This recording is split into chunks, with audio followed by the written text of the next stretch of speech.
Pak Anies yang saya hormati, Assalamualaikum warahmatullahi wabarakatuh. Terima kasih atas kiriman voice note ke saya, Khairuddin, sebagai Ketua DPP PKS Jakarta.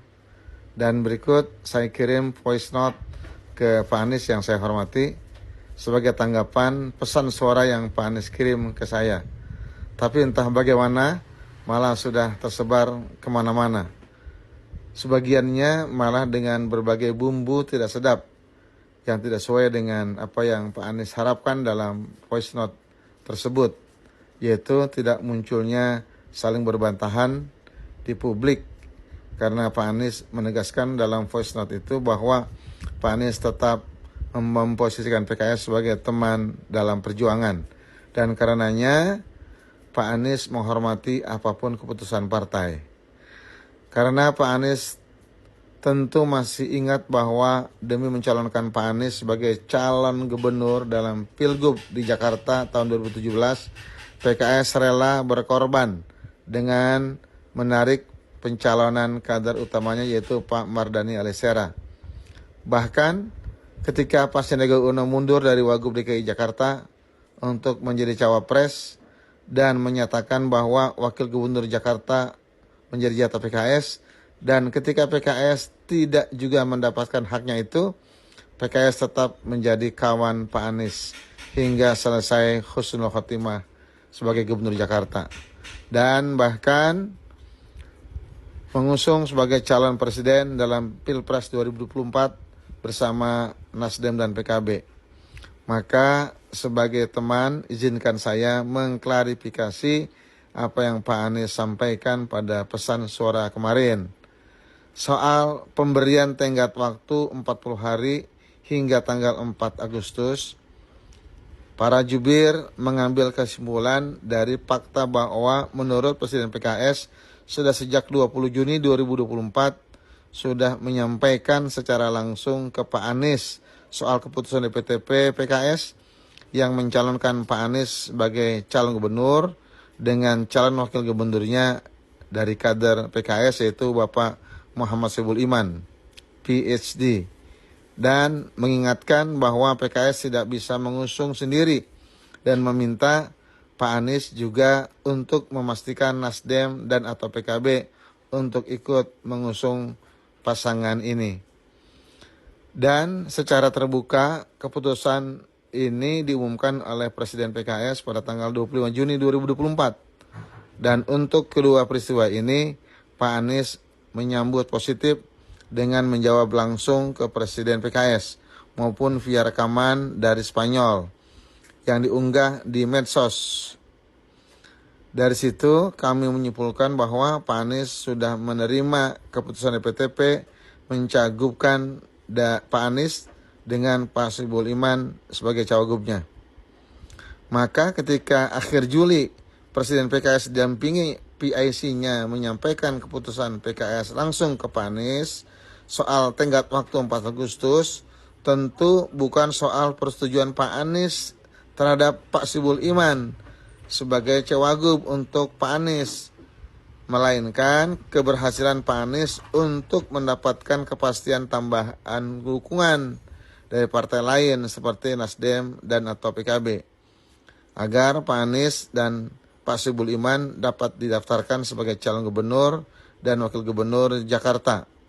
Karena sejak awal tentu Pak Anies paham bahwa sekalipun PKS dengan 18% perolehan kursi DPRD jadi pemenang pemilu legislatif di Jakarta tahun 2024, tapi belum bisa sendirian mencalonkan gubernur.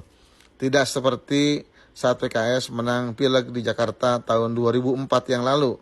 Saat itu PKS menang dengan 24%, sehingga bisa mencalonkan gubernur dan wakil gubernur secara sendirian. Dan Presiden Ustadz Ahmad Sayhu selain secara terbuka meminta Pak Anies untuk berusaha agar bisa mendapatkan tambahan dukungan, juga Pak Ustadz Ahmad Sayhu secara terbuka sudah memperjuangkan Pak Anies dan Pak Soebul Iman agar bisa mendapat dukungan maju sebagai calon gubernur dan wakil gubernur dengan menyampaikan meminta dukungan dan dari pimpinan partai Nasdem Perindo, PSI, PKB, bahkan Gerindra sekalipun. Tetapi sampai melewati tanggal 4 Agustus, ketika PSI dari PKS menanyakan hasil perjuangan Pak Anies untuk mendapatkan kepastian dari Nasdem dan atau PKB untuk mencalonkan Pak Anies, ternyata Pak Anies belum bisa mendapatkan kepastian. Sementara dari pimpinan Nasdem, Pak Sahroni, dan PKB, Pak Jazilul Fawait, justru pada akhir Juli dan awal Agustus malah menyampaikan pernyataan terbuka yang mudah dipahami bahwa mereka tidak melanjutkan dukungan pada Pak Anies sebagai calon gubernur di Jakarta. Demikianlah fakta yang juga PKS sampaikan, yang juga didapatkan. Sementara saya, Khairuddin, pernah sampaikan langsung ke Pak Anies agar kalau tidak menerima Pak Soebul Iman, maka Pak Anies bisa mengenakan jaket putih, masuk sebagai kader PKS. Jadi nanti sebagai calon gubernur dari PKS, sehingga bisa mengambil calon wakil gubernur dari luar PKS. Tetapi waktu itu Pak Anies tidak menyambut positif ajakan tersebut, malah menyampaikan keinginan Pak Anies untuk netral. Demikian Pak Anies klarifikasi kami. Tentu kami tidak berharap adanya saling berbantahan, tapi juga agar warga yang terlanjur mendapatkan sebaran voice note dari Pak Anies mendapatkan informasi yang seimbang dan yang sebenarnya. Kami sepakat dengan Pak Anies, perjuangan untuk wujudkan Jakarta yang maju kotanya dan bahagia warganya masih panjang dan perlu terus diperjuangkan oleh siapapun pemimpin Jakarta. Apalagi dengan posisi Jakarta sekarang dengan adanya IKN, tidak lagi absolut disebut sebagai DKI Jakarta, tetapi menjadi DKJ. Maka mari bersama-sama sebagai sahabat dan sesama warga Jakarta, mari menguatkan ukhuwah, menjauhkan fitnah, dan menghidupkan demokrasi dengan saling menghormati. Apalagi kemarin saat saat pertemuan di acara walimahan Ustadz Suhaimi, anggota DPRD dari PKS, Pak Anies malah menyampaikan langsung ke saya, Khairuddin, bahwa Pak Anies ridho menerima keputusan partai PKS. Karena keputusan PKS memang hanya untuk kemaslahatan Jakarta dan warganya. Terima kasih Pak Anies. Salam hormat dari kami untuk seluruh keluarga. Assalamualaikum warahmatullahi wabarakatuh.